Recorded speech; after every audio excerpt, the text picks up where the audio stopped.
లాజహోమము అని ఒక హోమం ఉంటుంది. అంటే దీనికి అంతా అయిపోయిన తరువాత ఒక ప్రధాన హోమం అని ఒకటి ఉంటుంది. ఈ ప్రధాన హోమం చాలా గొప్పది. ఈ ప్రధాన హోమానికి తీసుకెళ్లేటప్పుడు బ్రహ్మముడి వేసిన తర్వాత ప్రధాన హోమం దగ్గరికి వెళ్ళాలి. ప్రధాన హోమ మంటపం దగ్గరికి వెళ్ళేటప్పుడు నిన్నటి రోజున మీకు చెప్పానే నేను, ఆడపిల్లని తీసుకెళ్లేటప్పుడు బ్రహ్మముడి వేసేశారు కదా అని ఈడుచుకుపోయినట్టు వెళ్ళకూడదు. పరమశ్రద్ధతో కూర్చుని ఆడపిల్ల వంక చూస్తూ కొన్ని మంత్రాలు చెప్పాలి. వీడికి చేత కాదనుకోండి, పురోహితుడు చెప్తున్నప్పుడు ఆ మంత్రార్థం తెలుసుకుని ఉండాలి. అందులో ఏం చెప్తాడంటే, నీ కొంగున ఉత్తరీయంతో ముడివేశారు, ఇప్పుడు మనం అగ్నిహోత్రం చెయ్యబోతున్నాం, నీవు నాతో వచ్చేటప్పుడు ఎలా వస్తావో తెలుసా? నా ఇంటి యజమానురాలివిగా రా, ఒక వాహనం మీద రా, శకటమెక్కిరా, మమ్మల్ని పరిపాలించడానికి రా. అంతేకాని నువ్వు ఏదో వచ్చానని రావద్దు. నువ్వు మనస్ఫూర్తిగా నా ఇంటికి పరిపాలన చేసేదానివిగా వస్తున్నావు, నా ఇంటి లక్ష్మీ స్వరూపగా వస్తున్నావు తప్ప నువ్వేం బెంగ పెట్టుకోవద్దు. అక్కడ నిన్ను శాసించే వాళ్ళు కాదు, నీ ప్రేమ కోరే వాళ్లే ఉన్నారు. నువ్వే పరిపాలకురాలవు, నీ చేత పరిపాలింపబడతారు. కాబట్టి నువ్వు మమ్మల్ని అనుగ్రహించు, మా యందు ప్రేమ చూపించు, రా నీ చెలి అంటాడు. ఈశ్వరుడిచ్చినటువంటి సఖి, ఈశ్వరుడిచ్చినటువంటి గొప్ప జీవితాంత నిచ్చెలి భార్య. అందుకని పరమ ప్రేమతో స్వీకరించి తీసుకెడతాడు. అప్పుడు అక్కడ కూర్చుంటారు. కూర్చున్న తర్వాత తను పిలిస్తే వచ్చింది, తను పిలిస్తే వచ్చింది కాబట్టి ఆ భార్య ముఖం వంక చూస్తాడు. చూసి 16 మంది దేవతలకి హోమం చేస్తాడు. ఆ హోమం చేసినప్పుడు కొన్ని మంత్రాలు చెప్తాడు. నీ కడుపున 11 మంది కుమారులు కలుగుగాక, 10 మంది కుమారులు నా తేజస్సు వలన నీకు కలుగుతారు, 11వ వాడిగా నేనే నీకు కొడుకునవుతాను. అంటే 10 మంది కొడుకులు పెద్దవాళ్ళు అయ్యేప్పటికీ నీకు మూర్ఖత్వం వస్తుంది. 10 మంది పిల్లల్ని పెంచడంలో నీకు ఓర్పు కలుగుతుంది. అప్పుడు నేను పెద్దవాడిని అయిపోయి మూర్ఖపు పట్టుదలతో ఉంటే పిల్లాన్ని కాచినట్టే నా తప్పులు మన్నించి నీ గుండెల్లో పెట్టి నన్ను కాపాడు.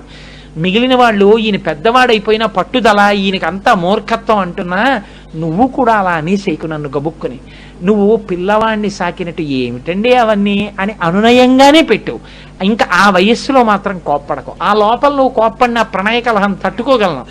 ఆ తర్వాత నేనంటూ జారిపోతే నీ వల్లే జారిపోతాను. ఎందుకో తెలుసా? నువ్వు కోప్పడితే తట్టుకోలేను, నాకు ఇంకా నువ్వే దిక్కు. ఆ సమయంలో నన్ను నీ 11వ కొడుకుని చేసుకోవని అడుగుతాడు. ఆడపిల్లని ఎంత బతిమాలి ఇల్లాలిగా తెచ్చుకుంటాడో చూడండి, అది వైదిక ధర్మం. నేను నిన్ను ఈ ప్రార్థన చేసినందుకు దేవతలకు హవిస్సునిచ్చి నేను దేవతల్ని వరం అడుగుతానని. ఏమనో తెలుసా? నీవు జీవించి ఉన్న కాలంలో ఎన్నడూ నువ్వు జుట్టు విరబోసుకొని కూర్చుని ఉండకుందువుగాక, నీ గుండెలు చేతులతో బాదుకొనకుండా ఉందువుగాక, నీవు పెద్ద కేకలు వేసి రోదనం చేస్తూ ఏడవకుండా ఉందువుగాక, నీ తల మీద మోదుకోకుండా ఉందువుగాక. అంటే ఇవి ఎప్పుడు చేస్తారో మీరు అర్థం చేసుకోండి.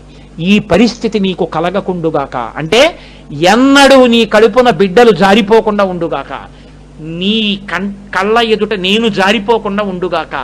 ఈ రెండు ఉండడం వల్ల నువ్వు సంతోషంతో ఎప్పుడు ఆనందంగా ఉందువుగాక. ఇది కలగడానికి దేవతలు అనుగ్రహించాలి. దేవతలారా మిమ్మల్ని నేను అడుగుతున్నాను, ఈమెకి సౌభాగ్యం ఇవ్వండి. ప్రధాన హోమం చేస్తాడు. ఈ ప్రధాన హోమం అయ్యాక లాజహోమం చేస్తారు ఇద్దరు. లాజహోమం అంటే పేలాలని నక్షత్రాలుగా చెప్తారు. నక్షత్ర మండలమే పేలాలు. వరుడి ఈ పిల్ల యొక్క అన్నదమ్ముడు పిల్ల చేయి దోసిలి పడితే ఆమె దోసిట్లో పేలాలు పోస్తాడు. అగ్నిహోత్రం ఎదురుగుండా ఉండకూడదు, ఎడం పక్కకు ఉండాలి. ఎడం పక్కకు ఉండేటట్టుగా కూర్చుంటాడు. అప్పుడు ఆమె వరుడి చేతిలో పోసేటప్పుడు కూర్చుని పోయకూడదు, నిలబడి పొయ్యాలి. నిలబడి పేలాలు పోస్తుంది. పోస్తే ఇప్పుడు ఈ పేలాలు అగ్నిహోత్రంలోకి హవిస్సుగా ఇస్తాడు. ఇచ్చి హోమం చేస్తాడు. లాజలంటే పేలాలు. పేలాలు పరమమంగళప్రదం. ఆ పేలాలలోకి నక్షత్రాలని ఆవాహన చేస్తారు, నక్షత్ర మండలాన్ని. ఈ లాజహోమం చేస్తే ఏమవుతుంది అని అడిగింది శాస్త్రం. దీనికి వ్యాఖ్యాతలు అన్నారు యశస్సు కలుగుతుంది అన్నారు. యశస్సు అంటే కీర్తి. ఎటువంటి కీర్తి అంటే వాళ్ళు ఉన్న కీర్తి.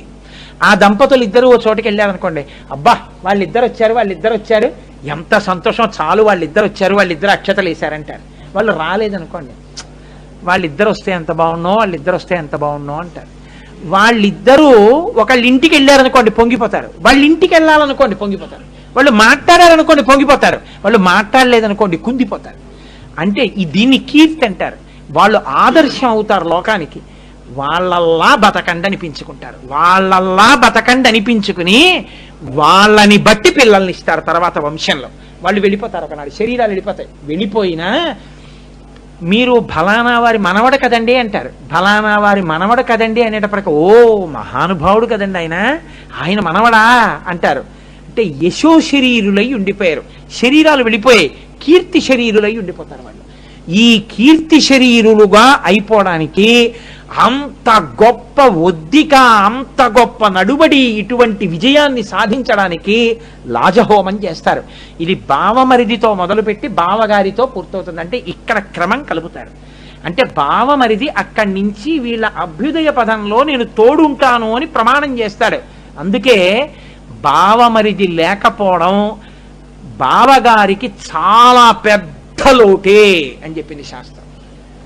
బావమరిది కానీ లేడనుకోండి బావగారు అని పిలవడానికి శాస్త్రమునందు అది పెద్ద ఇబ్బంది. అందుకే మీకు వివాహ క్రతువుకి సంబంధించినటువంటి ప్రారంభం బావమరిది బెల్లం ముక్కతో పిలవడం దగ్గర, పూర్తవడం లాజహోమం బావమరిది పేలాలు పోయడం దగ్గర.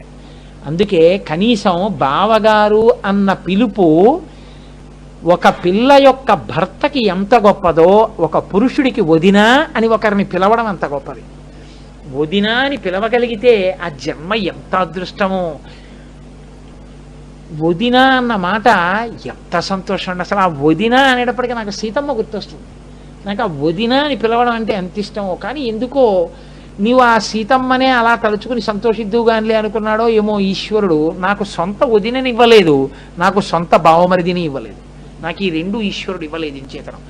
మా ఆవిడ అంటుంటుంది, తరచూ ఓ మాట అంటుంది, మీకు కొన్ని వందల మంది బావమరుదుల్ని ఇవ్వాలనుకున్నాడు ఈశ్వరుడు, ఒక్కడిని ఇస్తే వాడు ఒక్కడే అయిపోతాడని మీకు ఇవ్వలేదు.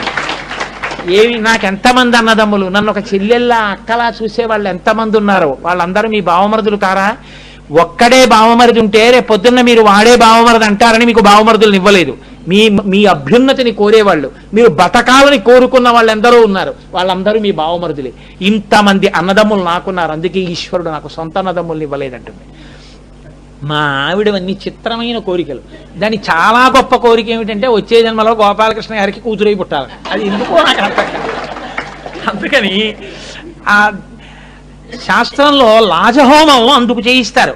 ఇలా వెళ్ళడంలో వెళ్ళి ఎడం పక్కన ఉన్న అగ్నిహోత్రంలోకి వ్రేల్చుతాడు పేలాలు. పేలిస్తే యశో శరీరం ఇద్దరూ కూడా అపారమైన కీర్తిని పొందుతారు. ఇది అయిపోయిన తర్వాత ప్రవేశ హోమం అని ఉంటుంది. ప్రవేశ హోమం అంటే గృహప్రవేశం చేస్తాడు, అత్తవారింటికి వెడతాడు. ఇందులో ఒక గమ్మత్తు ఉందండి. అత్తవారింటికి వెళ్లే ముందు కూడా న్యాయానికి ఏం చేయాలంటే వెళ్లే మార్గంలో కుమ్మరి ఎక్కడ ఉంటాడో చూడాలి. కుమ్మరి ఎక్కడ ఉంటాడో చూసుకుని కుమ్మరుని శచీదేవి యొక్క మూర్తిని చెయ్యమని చెప్పాలి. చెప్పి ఒక చెట్టు కింద పెట్టి ఉంచుతాడు. పెట్టి ఉంచితే భార్యని తీసుకుని వెళ్ళేటప్పుడు ఆ చెట్టు కిందే శచీదేవికి పూజ చేసి నీటిలో కలిపి పెడతాడు. ఎందుకంటే ఆవిడ యొక్క అనుగ్రహంతో పూర్తి చెయ్యాలి. ఆ ప్రవేశానికి వెళ్ళినప్పుడు ప్రవేశ హోమం దగ్గర అంతర్భాగంగా చేస్తున్నారు. ఇప్పుడు సన్నెకల్లు తొక్కిస్తారు. సన్నెకల్లు ఇవాళ ఏం చేస్తున్నారంటే రోలు కానీ ఒక గుండ్రాయిని కానీ తీసుకొస్తే దాన్ని అలా పెట్టి తొక్కిస్తున్నారు. అలా తొక్కించకూడదు. దాని కింద గోమయం వెయ్యాలి, ఆవు పేడ వెయ్యాలి. అన్నిటికన్నా అమర్యాద ఏమిటో తెలుసా అండి? ఆవు పేడని నింద చెయ్యడమే అన్నిటికన్నా పెద్ద అమర్యాద. ఆవు పేడ అంత గొప్పది, అది పంచగవ్యాలలో ఒకటి. అందుకే ఇవాళ ఆవు పేడ ముట్టుకోవడం, ఆవు పేడ నీళ్లు ఈశ్వర సన్నిధానంలో చల్లడం కూడా చాలా గొప్పది. ఇవాళ నేను కూడా కల్లాబీ జల్లే, అందుకే అయ్యప్ప స్వామి గుడి ముందు. కనుక ఆ చక్కగా అశ్మారోహణము అంటారు. అంటే పిల్లని ఆ సన్నెకల్లు మీద కాలు పెట్టించి ఒక మంత్రం చెప్పిస్తారు. నీ యొక్క అనుష్ఠాన బలం చేత, నీ యొక్క పాతివ్రత్యం చేత మేము శత్రువులను గెలిచెదముగాక అంటారు. ఈ మాట వేదమంత్రంలో మీకు విన్నప్పుడు కొంచెం చిత్రంగా ఉండొచ్చు. ఇది ఎలాగా కుదురుతుంది, ఎందుకు వచ్చింది ఈ మంత్రం అన్నది కాస్త అనుమానాస్పదంగా ఉంటుంది. నీ వల్ల ఏం చెప్తారా? మీరేనా చెప్తారా? అదేంటి, ఎందువల్ల వచ్చింది, ఎందువల్ల శత్రువుల్ని గెలుస్తాము అన్న దాని మీద మనకు అనుమానం ఉంటుంది. కానీ దానికి వివరణ మళ్ళీ కింద వేరే ఒక పూజ చేస్తారు. ఆ పూజ వల్ల వస్తుంది. ఏమ్మా మీరేం చెప్తారా దీని విషయంలో? ఒకవేళ మీకు ఏమ్మా కాదు కాదు కాదు తల్లి, అంటే ఏమైనా ఒకవేళ మీకు సంతోషం ఉండేదని చెప్తానంటే చెప్పండి, ఏం పర్వాలేదు, సత్సంగమే కదా. కానీ అక్కడ ఉండేటటువంటి మంత్రార్థం వేరు. ఇంద్రాణీ పూజ అని ఉంటుంది, శచీదేవి పూజతోటే పూర్తవుతుంది. ఇంద్రాణీ పూజ చేసి నీలలోహిత పూజ అని చేస్తారు. మళ్ళీ ఎప్పుడు పూర్తవుతుందంటే గౌరీ పూజ చేసి పెళ్లి కూతురు పీటల మీదకి వస్తే గౌరీ పూజ చేసి ఇద్దరూ కలిపి పూర్తి చేస్తారు పెళ్లి. పార్వతీ పరమేశ్వర ఆరాధనం చేసి నల్లపూసల తీసుకొచ్చి అక్కడ పెడతారు. దీన్ని కుత్తికంటుగా కట్టమని చెప్పారు. అంటే కంఠానికి తగిలేటట్టుగా కట్టాలి, కిందకి జారి ఉండకూడదు. పెళ్లిలో కట్టినప్పుడు తర్వాత మంగళసూత్రాల్లో వేసుకున్నా ఇక్కడ తగలాలి. ఇక్కడ తగిలి ఉండి హోమం చేస్తే ఏమవుతుందంటే ఆభిచారిక ప్రయోగాలు చేస్తుంటారు. కంటికి కనపడరా శత్రువులు, వాళ్ళు ఎదురుగుండా వచ్చి మిమ్మల్ని దెబ్బలాడడం ఏదో చేయరు. భయంకరమైన ఉగ్రదేవతల్ని మీ మీదకి ఉసిగొల్పుతారు. ఉసిగొల్పితే ఆ ఇంటిలోకి కానీ ఆయన మీద కానీ దేవతలు ఎప్పుడు వెళ్ళలేవంటే కుత్తికంటుతో హోమం కానీ చేసి ఉంటే ఆడపిల్ల ఆయన మీదకి అటువంటి ఉగ్రదేవతలు వెళ్ళరు. అందుకని నీలలోహిత పూజ అని చేస్తారు. అందుకని సన్నికళ్ళు తొక్కిస్తారు. నీవు ఆ కుత్తికంటు కట్టుకోవడానికి అంగీకరించి నాతో కలిసి నీలలోహిత పూజ చేసి కుత్తికంటు కట్టుకుంటే నాకు కనపడకుండా నా మీద ఎవరైనా ప్రయోగం చేసినా అది నా మీదకి రాదు, నన్ను కాపాడేస్తుంది. కాబట్టి నీ కంఠంలో ఉన్న నల్లపూసల మాల నన్ను కాపాడుతోందని పార్వతీ పరమేశ్వర పూజ చేసి కుత్తికంటు కట్టిస్తారు. దీని తరువాత స్థాళీపాకం అని చేస్తారు. స్థాళీపాకం చాలా గొప్ప పూజ. ఇది నిజంగా కన్యాదాత మురిసిపోవలసినటువంటి క్షణం. నేనైతే నాకు జీవితంలో కోరిక ఏమిటంటే ఆ స్థాళీపాకం నా కూతురుతో చేయించినప్పుడు రేపు వచ్చే సంవత్సరం మాఘమాసంలో చెయ్యాలనుకుంటున్నాను. ఈశ్వరుడు అనుగ్రహిస్తే వడ్లు తీసుకొచ్చి దంపించాలి. చక్కగా వడ్లు కొంచెం దంచితే మిగిలిన విశ్వాసినులు దంచుతారు. ఆ బియ్యం తీసి స్థాళీపాకంలో భర్త పక్కన కూర్చుని మొదటిసారి గిన్నెతో అన్నం వండుతుంది. అగ్నిహోత్రం మీద చిన్న గిన్నెతో అన్నం వండితే ఈ అన్నాన్నే చెరువు అంటారు. ఈ చెరువుని పట్టుకుని ఇది ఎంత వండాలి అంటే పాత్రలో చెరువు అయిపోకూడదు, యజ్ఞం చేస్తే కొంచెం ఉండాలి, అంత అన్నం వండుతుంది. అది మాడిపోకుండా చక్కగా వండాలి. ఆ యజ్ఞంలో ఉన్న అగ్నిహోత్రం మీద వండుతుంది ఆడపిల్ల. ఇప్పటికీ స్థాళీపాకంలో మా ఆవిడ వండిన అన్నం నాకు జ్ఞాపకమే. ఆ స్థాళీపాకంలో అన్నం వండుతారు. వండితే దీన్నే పట్టుకుని పురుషుడు ఆ చెరువుతోటే మొదటి యజ్ఞం చేస్తాడు. ఆడపిల్లని కన్నందుకు మొట్టమొదటి హోమం ఈమె వండిన చెరువుతో ఆయన చేసేది అక్కడే స్థాళీపాకం దగ్గరే.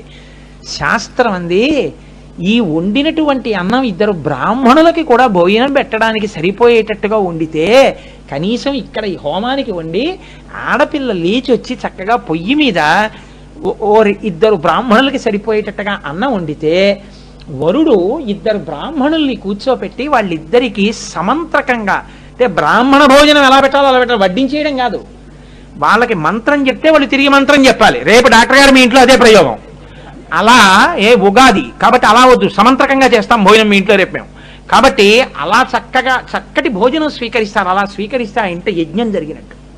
అందుకని రెండో యజ్ఞం భార్య చక్కగా అలా వండి ఇస్తే ఇద్దరు బ్రాహ్మణులకైనా భోజనం పెట్టు స్థాళీపాకంలో అని. ఈ స్థాళీపాకం అయిపోయిన తర్వాత ఓ గిన్నె పెట్టి అందులో వెండి ఉంగరం బంగారం ఉంగరం వేస్తారు. వేసి ఆడపిల్ల మగపిల్లాడు కూడా పట్టుకోమంటారు. పట్టుకోమంటే ఏదో 3 సార్లు 4 సార్లు ప్రయత్నం చేస్తారు. ఎవరికి ఎక్కువ మార్లు దొరికితే వాళ్ళ మాట చెల్లుతుంది అనడమో ఏదో చేస్తారు. అదొక క్రతువు, అదొక సరదా ఆచారం. ఇప్పుడు బ్రాహ్మణుడు ఏం చేస్తాడంటే ఈ నీళ్లు వాళ్ళ మీద అభిమంత్రిస్తాడు. మీ ఇద్దరు ఇలా ఒకసారి ఇలా ఒకసారి అలా అయినా ఇద్దరు మాత్రం ఇలాగే ఉండాలి, అంతేకాని ఆవిడ ఇలా లాగేస్తోంది ఈయన ఇలా లాగేస్తున్నాడు అని అనుకోకండి అంటాడు అని ఆ నీళ్లు జల్లుతాడు. ఇది పూర్తి చేసిన తర్వాత మట్టెలు పెడతారు కాళ్ళకి సౌభాగ్య వస్తువులుగా.